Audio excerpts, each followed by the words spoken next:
नमस्कार, AB star news देख रहे हैं आप। मैं हूं आपके साथ हुजैफा गौर। वक्त हो चुका है देश और दुनिया की खबरों का। पहली खबर आपको बता दें कि राष्ट्र भवन में एक रक्षा अलंकरण समारोह हुआ, जिसमें आपको बता दें कि नरेंद्र मोदी भी मौजूद रहे। साथ ही इसमें राष्ट्रपति भवन में राष्ट्रवीरों का अभिनंदन भी हुआ। भारतीय सेना के नायकों को आज नई दिल्ली स्थित राष्ट्रपति भवन में राष्ट्रपति रामनाथ कोविंद की ओर से वीरता पुरस्कार से सम्मानित किया गया। इस दौरान कुछ वीरों को भी सम्मान मिला। राष्ट्रपति भवन में आयोजित अलंकरण समारोह में पीएम मोदी और केंद्रीय रक्षा मंत्री राजनाथ सिंह ने भी हिस्सा लिया। वहीं भारतीय वायुसेना के लिए सोमवार का दिन बेहद ही खास रहा। आपको बता दें कि 27 फरवरी 2019 को एक पाकिस्तानी F-16 लड़ाकू विमान को हवाई युद्ध में मार गिराने वाले ग्रुप कैप्टन अभिनंदन वर्धमान को सोमवार को राष्ट्रपति रामनाथ कोविंद की ओर से वीर चक्र से सम्मानित किया गया। बता दें कि बालाकोट एयर स्ट्राइक के समय अभिनंदन वायुसेना में विंग कमांडर थे, लेकिन अब उन्हें प्रमोट करके ग्रुप कैप्टन बना दिया गया है। वहीं जम्मू कश्मीर में एक ऑपरेशन के दौरान आतंकवादियों को मारने के लिए शहीद नायब सूबेदार सोमवीर को शौर्य चक्र से सम्मानित किया गया। उनकी पत्नी सुमन देवी और मां राजेंद्र ने राष्ट्रपति के हाथों सम्मान ग्रहण की। सम्मान लेने के दौरान दोनों भावुक भी हो गए।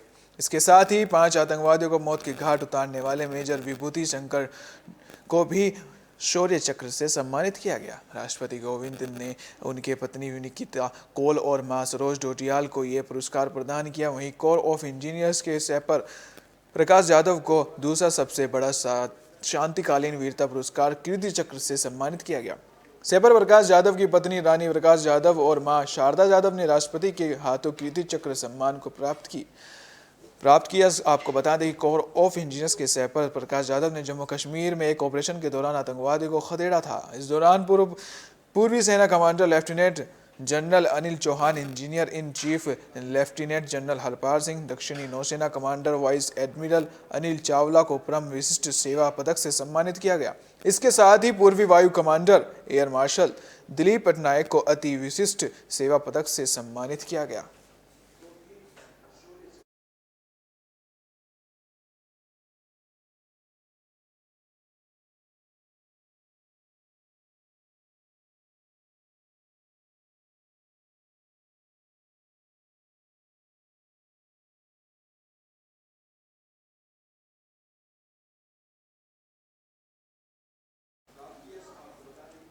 जो आप टीवी स्क्रीन पे देख रहे हैं, जो इसमें राष्ट्रपति भवन में जो हमारे वीर थे उनको सम्मानित किया गया। आप बखूबी ये स्क्रीन पर देख सकते हैं कि राष्ट्रपति भवन में राष्ट्रपति रामनाथ कोविंद ने सम्मानित किया। एक फ्रेम में आपको नजर आएंगे हरपाल, दूसरे फ्रेम में आपको नजर आ रहे हैं अनिल, तीसरे फ्रेम में भी आपको वीर पुरुष नजर आ रहे हैं जिन्होंने देश के लिए शहादत, देश के लिए कुर्बानी, देश के लिए आपको जो फ्रेम में नजर आ रहे हैं अभिनंदन, जिनका नाम बड़े ही सुर्खियों में नजर आया था, जिन्होंने पाकिस्तान का F-16 मार गिराया था, जो बड़ी ही सुर्खियों में नजर आए थे। हालांकि वो पाकिस्तान की आर्मी के हाथों पकड़े गए थे, लेकिन पाकिस्तान को खौफ था, तब जाकर उन्होंने अभिनंदन को हिंदुस्तान के हवाले किया। अभिनंदन को आपको बता दें कि अभिनंदन को नवाजा गया, साथ ही उनको इस महान काम के लिए नवाजा गया। साथ ही आपको जो फ्रेम नज़र आ रहे हैं हमारे स्क्रीन पे, तीनों इन जो ऊपर के फ्रेम है उसमें शहीद हुए तीनों को, जो उनके घर वाले हैं उनको सम्मान, उनके प्रति सम्मान दिया गया। साथ ही जो 3 नीचे आपको फ्रेम नज़र आ रहे हैं उसमें एक में हरपाल नज़र आ रहे हैं, दूसरे में आपको अनिल नज़र आ रहे हैं, तो तीसरे में आपको अभिनंदन नज़र आ रहे हैं, जिन्होंने देश के लिए अपनी जान दांव पे लगा दी। आपको बता दें कि अभिनंदन की चर्चा काफ़ी ज़ोरों शोरों से रही थी। अभिनंदन ने जो कारनामा किया था उसकी तारीफ़ें पूरी दुनिया में मशहूर हैं।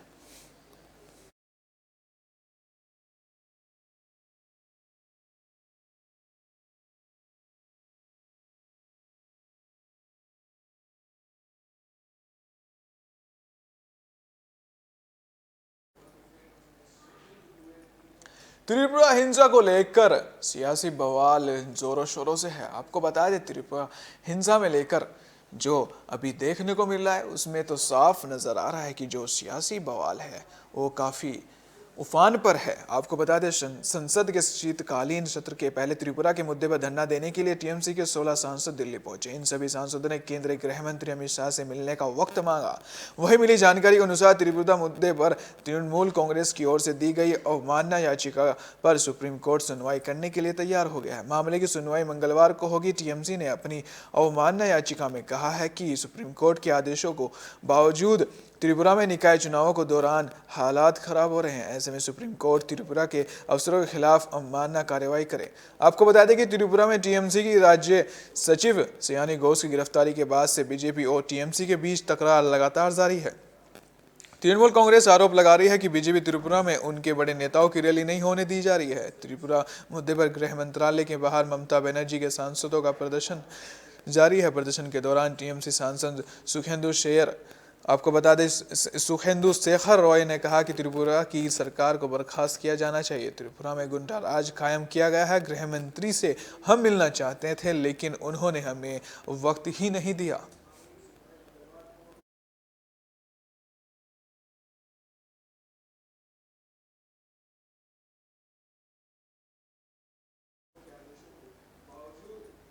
विधानसभा चुनाव तैयार हैं, यानी कि नज़दीक हैं। इसी को लेकर जो पार्टियां हैं वो काफ़ी चुस्त कह सकते हैं, काफ़ी ज़ोरों शोरों से अपनी तैयारियां कह सकते हैं, वो उसी में लगी हुई हैं। इसी बीच एक खबर सामने आई है जिसमें आपको बता दें कि अकाली दल और बीजेपी का गठबंधन हो सकता है। पीएम मोदी के कृषि कानून बिल वापस लिए जाने की घोषणा के बाद श्री अकाल तख्त साहिब के जत्थेदार ज्ञानी हरबीर सिंह ने पीएम मोदी और उनकी पूरी कैबिनेट को धन्यवाद दिया है। सिखों की सुप्रीम संस्था श्री अकाल तख्त के जत्थेदार, आपको बताते हैं, जत्थेदार के इस बयान के बाद तमाम तरीके के मायने निकलने जा रहे हैं। पंजाब के राजनीतिक विश्लेषकों के मुताबिक इस बयान के बाद सुगबुगाहट ये भी है कि क्या वक्त आने पर पंजाब में एक बार फिर से अकाली और बीजेपी कहीं एक रास्ते पर एक साथ भी आ सकते हैं।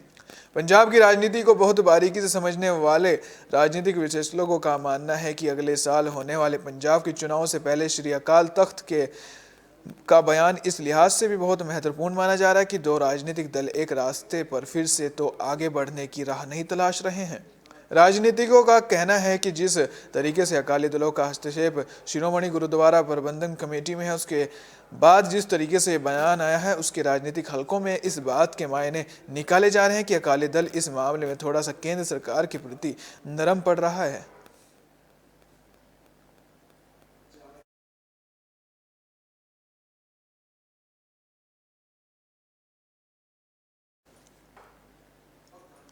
केजरीवाल ने एक नया बयान दिया है। उन्होंने कहा कि पंजाब में अगर हमारी सरकार बनती है तो जो महिला है 18 साल की उम्र से ज़्यादा उनको 1000 रुपये देंगे। आपको बता दें, दिल्ली के सीएम अरविंद केजरीवाल सोमवार को पंजाब के मोगा में पहुंचे थे, जहां उन्होंने तीसरी गारंटी की घोषणा की। इसके साथ ही आपकी सरकार बनने पर पंजाब की हर महिला को 1000 रुपये महीने देने का ऐलान सीएम अरविंद केजरीवाल ने किया। उन्होंने इसी दुनिया की सबसे बड़ी महिला योजना बताया। केजरीवाल ने कहा कि यदि परिवार में 3 महिलाएं हैं तो भी उनके खाते में 1000 रुपये हमारी सरकार जमा करवाएगी। उन्होंने कहा कि यदि किसी महिला को पेंशन का लाभ मिल रहा है तो भी उन्हें 1000 रुपये महीना मिलेगा। केजरीवाल ने कहा कि यह दुनिया के इतिहास का सबसे बड़ा अभियान बनेगा। दुनिया की किसी सरकार ने महिलाओं के खाते में 1000 रुपये नहीं जमा करवाए हैं।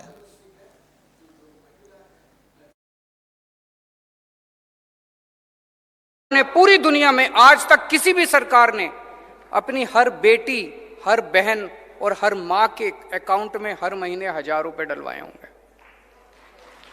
और आप इसकी कल्पना करके देखिए, 18 साल की, 19 साल की, 20 साल की जो हमारी बेटियां हैं, मैं बहुत सारी ऐसी बच्चियों को जानता हूं जो कॉलेज जाना चाहती हैं, पिताजी के पास पैसे नहीं है, कॉलेज नहीं जा सकती। अब वो कॉलेज जा सकती हैं जब उनको 1000 रुपए में। सीमा पर नहीं छिप सकेगी अब चीन और पाकिस्तान की जो हरकतें हैं। आपको बता दें कि अब भारत मजबूत होता जा रहा है। भारत का जो डिफेंस सिस्टम है वो दिन पर दिन मजबूत होता जा रहा है। आपको बता दें कि अंतर्राष्ट्रीय सीमाओं से लगते अंतर्राष्ट्रीय इलाकों पर दुश्मन की नजर न पड़े और वहां होने वाली तमाम गतिविधियों की खबर समय पर मिलती रहे। इसके लिए ह्यूमन इंटेलिजेंस की नई टीम खड़ी की जाएगी। यह टीम 2 in 1 का काम करेगी, एक दुश्मन पर लगातार नजर रखेगी और दूसरा सीमावर्ती इलाकों में चल रही विकास योजनाओं में सहभागी बनेगी। खास बात यह है कि यह सारा काम केंद्र या राज्य सरकार की कोई खुफिया एजेंसी नहीं करेगी, बल्कि सीमावर्ती इलाकों में स्थित 16,000 गांव के लोग ये जिम्मेदारी संभालेंगे। लखनऊ में 20-21 नवंबर को आयोजित 56वें पुलिस महानिदेशक महानिरीक्षक सम्मेलन में इस अहम मुद्दे पर चर्चा करने के लिए पुलिस महानिदेशकों का एक कोर ग्रुप गठित किया गया था। इस ग्रुप की रिपोर्ट में चर्चा हुई है। ये रिपोर्ट पीएम कार्यालय और केंद्रीय गृह मंत्रालय के अलावा राष्ट्रीय सुरक्षा सलाहकार सहित दूसरे बलों व इंटेलिजेंस एजेंसियों के साथ साझा की गई। आपको बता दें कि पीएम मोदी इस सम्मेलन में शिरकत किए थे। सम्मेलन में विभिन्न राज्यों, केंद्र शासित प्रदेशों व सीएपीएफ व सीपीओ के 62 महानिदेशक महानिरीक्षक शामिल हुए थे। आपको बता दें, वरिष्ठता के आधार पर आईबी के 400 से अधिक अधिकारियों ने देश भर में मौजूद सूचना ब्यूरो कार्यालय से वर्चुअल तौर पर इसमें भाग लिया था। इस दौरान साइबर अपराध, नारकोटिक्स, जेल सुधार, आतंकवाद, वामपंथी उग्रवाद, सीमावर्ती गांवों का विकास, एनजीओ को विदेश फंडिंग व ड्रोन से जुड़े राष्ट्रीय सुरक्षा के मुद्दों पर चर्चा के लिए पुलिस महानिदेशकों के अनेक कोर ग्रुप गठित किए गए थे। सूत्रों के मुताबिक सीमावर्ती क्षेत्रों के विकास के लिए एक विशेष रिपोर्ट तैयार की गई। पिछले दिनों कांग्रेस ने चीन को लेकर केंद्र पर गंभीर आरोप लगाए थे। कांग्रेस नेता डॉक्टर अभिषेक मनु सिंघवी ने चीन के भारतीय सीमा में 6 से 7 किलोमीटर अंदर आने की बात कही है। इससे पहले अरुणाचल सीमा पर चीन के 100 घरों वाले गांव और भूटान की सीमा में चीन की दस्तक जैसे आरोप भी लगते रहे हैं। सीमावर्ती इलाकों में बहुत से क्षेत्र ऐसे हैं जहां नियमित गश्त संभव नहीं हो पाती है। हालांकि सेना व दूसरे सुरक्षा बलों द्वारा वहां पर सर्विलांस उपकरणों की मदद से नजर रखने का दावा किया जाता रहा है। ऐसे इलाकों में ह्यूमन इंटेलिजेंस की नई टीम खड़ी करने की योजना बनाई जा रही है। इसके लिए केंद्र राज्य सरकारों को अतिरिक्त खर्च नहीं करना होगा। सीमावर्ती क्षेत्रों के विकास के लिए पहले से ही एक तय राशि प्रदान की जाती है। अब उसी राशि में बढ़ोतरी कर 2 in 1 टीम का गठन किया जाएगा। आपको हम पॉइंट्स के जरिए बताते हैं।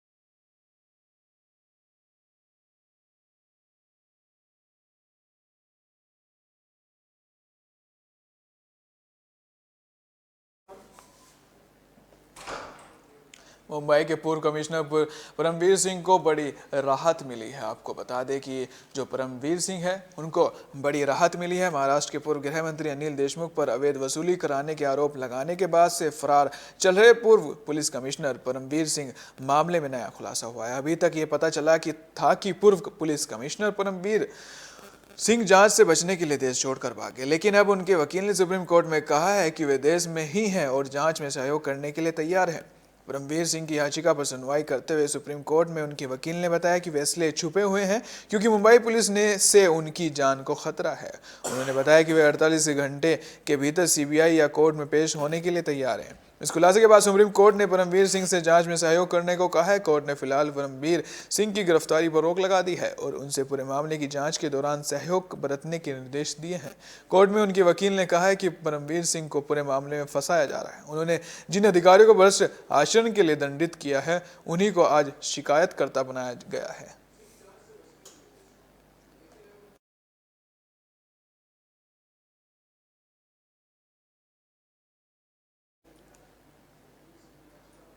विधानसभा चुनाव की तैयारियां जोरों शोरों से है। इसी बीच जेपी नड्डा ने भी अपनी कमर कस ली है। आपको बता दें, वे आज गोरखपुर में मौजूद थे। बीजेपी अध्यक्ष जेपी नड्डा पार्टी की ओर से आयोजित क्षेत्रीय बूथ सम्मेलन में हिस्सा लेने के लिए सोमवार को यूपी के गोरखपुर पहुंचे। उन्होंने कहा कि गोरखपुर का बूथ अध्यक्ष सम्मेलन किसी वर्ग विशेष का नहीं है, किसी जाति विशेष का नहीं है। यह सम्मेलन समाज के सभी वर्गों का आपको बता दें, वर्गों का प्रतिनिधित्व करने वाला बीजेपी के कार्यकर्ताओं का सम्मेलन है। केंद्र से पीएम मोदी ने पूरा आशीर्वाद यूपी पर रखा है और सीएम योगी ने विकास में कोई कसर नहीं छोड़ी है। उत्तर प्रदेश लगातार विकास की ओर बढ़ रहा है। इस दौरान जेपी नड्डा ने विपक्ष पर निशाना साधते हुए कहा कि हमें प्रजातंत्र पर विश्वास है, लेकिन विपक्षी पार्टियां प्रजातंत्र पर नहीं सिर्फ परिवार पर विश्वास करती हैं।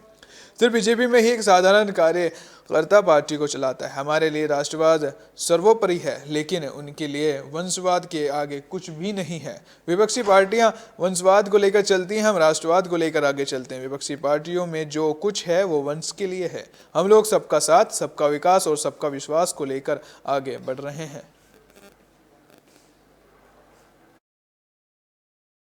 मैं देख सकता हूं और सुन भी सकता हूं कि जो उत्साह मैं आप लोगों में देख रहा हूं, और मैं सामने वहां इस मैदान में आने के लिए जो प्रवेश द्वार है उसको भी देख रहा हूं।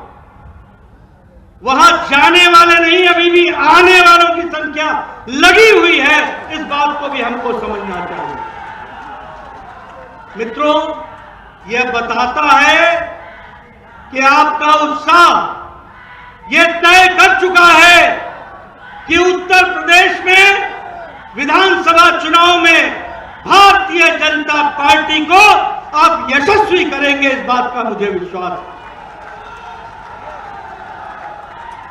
मित्रों, मैं आगे चलकर आपको डबल इंजन की सरकार की गाथा सुनाऊंगा, लेकिन ये हमारा सौभाग्य है कि ऊपर मोदी जी है, नीचे काम करने में योगी जी है। डबल इंजन की सरकार है। केंद्र में मोदी जी ने पूरा आशीर्वाद उत्तर प्रदेश पर रखा है और योगी जी ने विकास में कोई कसर नहीं छोड़ी है उत्तर प्रदेश को मुख्य धारा में लाने के लिए। इस बात को भी हमको समझना चाहिए। मित्रों, हमें यह गौरवान्वित होना चाहिए कि हम ऐसी पार्टी के सदस्य हैं जिसमें हमारी पार्टी के अंदर आंतरिक प्रजातंत्र है, और आंतरिक प्रजातंत्र के तहत एक साधारण परिवार से आने वाला एक साधारण कार्यकर्ता प्रदेश का मुख्यमंत्री बन जाता है और मुझ जैसा अध्यक्ष बन जाता है। यह संभव है तो भारतीय जनता पार्टी में।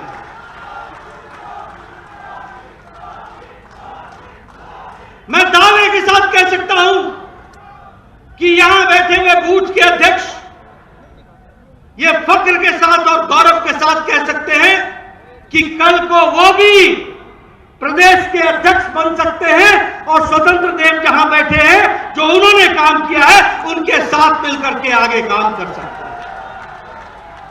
आप गौरव के साथ ये कह सकते हैं कि प्रजातांत्रिक व्यवस्था के अंदर एक बूथ का अध्यक्ष भी आने वाले समय में प्रदेश के मुख्यमंत्री के रूप में काम कर सकता है।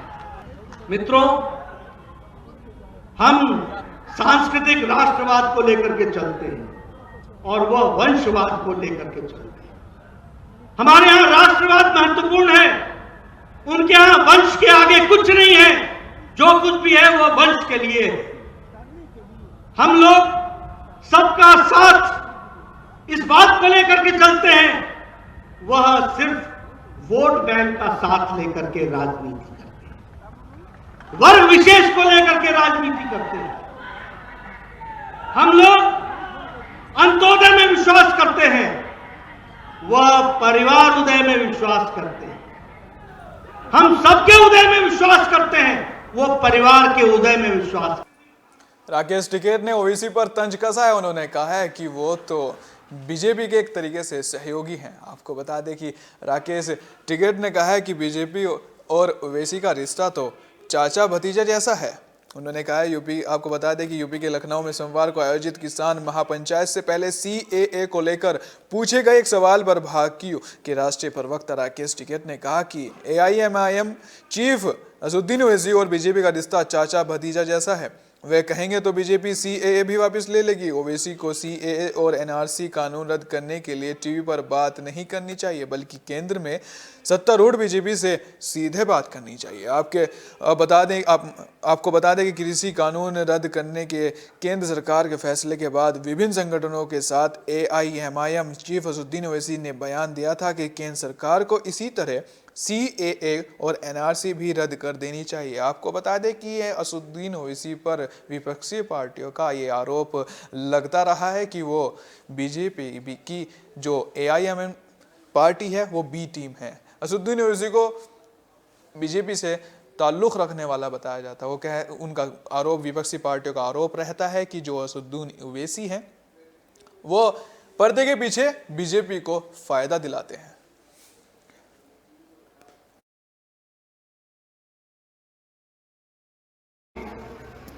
पूरे देश को प्राइवेट देंगे, प्राइवेट कंपनी का हक देंगे, ये धांधलियां होगी। अभी जो सरकारी एम्बुलेंस है उसके जो ड्राइवर थे वे आए कि हमको हटा दिया गया, उनने अगर मानदेय की बात करी तो उनको हटा दिया गया। पूरा देश प्राइवेट मंडी बनने जा रहा है। आपको जागना होगा। जो 2 करोड़ युवा रोजगार जिनको देने की बात करी थी, रोजगार की गारंटी देने की बात करी थी अपने घोषणा पत्र में, वे 14 करोड़ नौजवान तैयार रहे। संघर्ष जारी रहेगा। भी संघर्ष। सपा विधायक असलम के बिगड़े बोल। आपको बता दें कि एक जनसभा को संबोधित करते हुए असलम के बोल बिगड़ गए। उन्होंने कुछ ऐसी चीज कही जिससे लोग उनके खिलाफ खड़े हो गए हैं। यूपी के धौलाना से सपा विधायक असलम चौधरी ने विवादित बयान दिया है। उन्होंने गाजियाबाद में एक जनसभा में लोनी विधायक नंद किशोर गुर्जर को देख लेने की धमकी दी है। सपा नेता और धौलाना विधायक असलम चौधरी ने कहा कि वे लोनी विधायक को देख लेंगे। उनका यह धमकी भरा वीडियो सोशल मीडिया पर जमकर वायरल हो रहा है। आपको बता दें कि गाजियाबाद के लोनी बॉर्डर क्षेत्र में हुई पुलिस मुठभेड़ में 7 को गोली लगी थी। यह मामला तूल पकड़ा और यूपी पुलिस ने इन एनकाउंटर पर सवाल उठे थे। आपको बता दें कि जब ये एनकाउंटर हुआ था उसके बाद यूपी पुलिस पर एनकाउंटर को लेकर सवाल खड़े हुए थे।